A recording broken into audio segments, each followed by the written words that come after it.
السلام عليكم ومرحبا بكم مع وصفة جديدة من وصفات مطبخ عائشة العافية. كنتمنى يلقاكم هذا الفيديو في اتم الصحة والعافية ان شاء الله.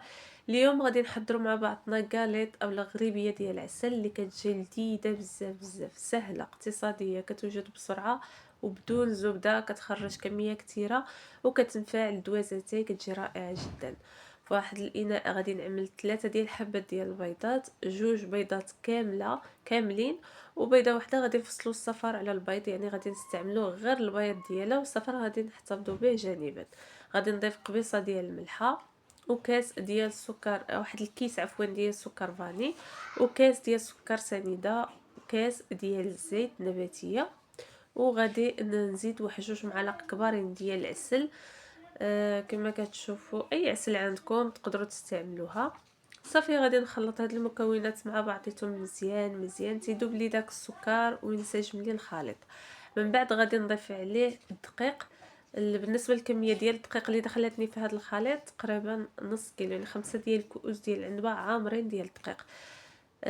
هنا انا ضفت الخميره ولكن ما ضفتهاش، ما صورتهاش وانا كنضيفها مع الدقيق، حيت الدقيق غربلته بوحديته وما كنتش صورت الفيديو ديال الطريق، ما صورتش زعما الدقيق كنغربلو، وغربلت معاه واحد ساشيه ديال الخميره ديال الحلوى من فئه 8 غرام، المهم واحد الخماره حمراء. صافي هنايا خلطت داك الدقيق مع داك الخليط حتى تحصلوا على واحد العجينه اللي تكون يعني مرخوفه وفي نفس الوقت ما تكونش كتلصق بزاف في اليد. هي العجينه اصلا كتكون كتلصق واحد شويه، ولكن المهم انها تكون كتجمع. ودائما ملي نبغيو نشوفوا العجين واش وصل القوام يعني المطلوب، دائما نشوفوها باليد اللي كنكونوا ما كنخدموش بها، حيت اليد اللي كنكونوا كنجمعوا بها كيكون كيتلصق عندنا بالخليط، ما كنقدروش نتحكموا فيه، يعني ما كنقدروش نحكموا على القوام ديال العجين. دائما نقيسوا باليد اللي ما كنخدموش بها. صافي هنا كما شفتوا معايا، من بعد ما جمعت العجين بهذا الشكل غادي نحاول نشكلوا على شكل غريبات بهذا الشكل، يعني يكونوا صغيورين. نحاول نبسطهم واحد شويه حيت هما مازال غادي يدخلوا للفرن، وفيهم الخميره اللي فيها يعني واحد الخماره حمراء، فاكيد غادي يزيدوا يتنفخوا. صافي هنا من بعد ما غادي نشكلهم هيدا كاملين غادي نعملو في هاد اللاطه نفرشها بورق الزبده. وهنايا خديت صفر البيضه اللي احتفظنا به في الاول، غادي زدت عليه واحد شويه انا عملت شويه كولاكاو، ممكن تضيفوا كاكاو المر اولا تضيفوا شويه ديال القهوه سريعه الذوبان باش كيعطينا داك اللون اللي كيكون مغلوق شويه.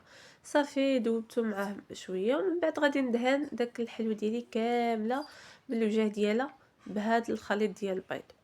من بعد ما غادي ندهنها كامله خديت هنايا واحد شوكه عاديه، وغادي نحاول نشكل خطوط بهذا الشكل باش كيجينا التزيين، يعني ديك الخطوط اللي مزينه فوق الحلوى بطريقه سهله وبسيطه.